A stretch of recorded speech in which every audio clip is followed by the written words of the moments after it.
can felons be illegally registered to vote in Arizona? The ABC 15 investigators exposing the loophole in our system where election officials don't have the information they need to ensure felons don't end up on the voter rolls. ABC 15 investigator Melissa Blasius found the loophole after reporting on voter fraud complaints involving a former Phoenix mayoral candidate.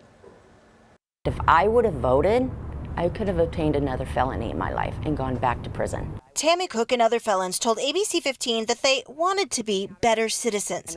They turned to Phoenix politician Tim C. for help, but instead of getting a court order to properly restore their civil rights, they say they were illegally registered to vote. Did you illegally register them to vote? I didn't illegally register anyone to vote. I didn't. If any mistakes are made, I'm here to take full responsibility. This case raises a bigger question, though. How could felons barred from voting end up with voter ID cards, even ballots for this week's election? According to the Arizona Secretary of State's office, when an Arizonan is convicted of a felony in state or federal court, the court sends notice to the Secretary of State's office, which looks for the names on the voter rolls, cancels the felon's registration, and flags the reason. But here's the loophole. Years after the felony conviction, there's no way for election officials to tell who remains ineligible to vote, especially if that person had never voted before going to prison.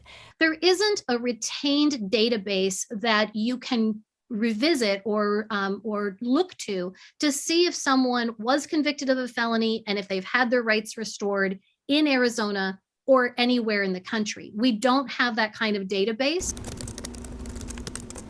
So as long as a person checks this box on the application saying they're not a felon, they'll be registered. Were you previously aware that there was a loophole here?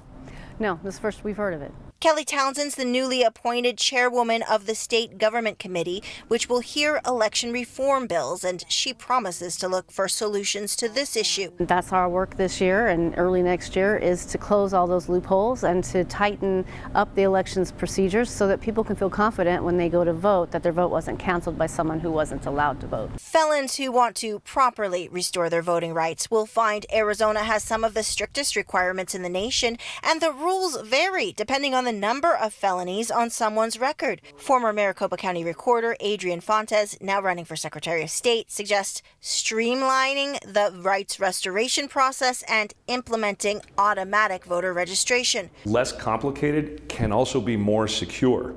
And because they've put barriers to voting in place, they've also put barriers for election administrators to be able to make secure elections happen. The felons we talked to who believe that they were illegally registered say that they did not cast ballots in this election, and they are working to cancel their registrations until they can do the process properly. I'm investigator Melissa Blasius, ABC 15, Arizona.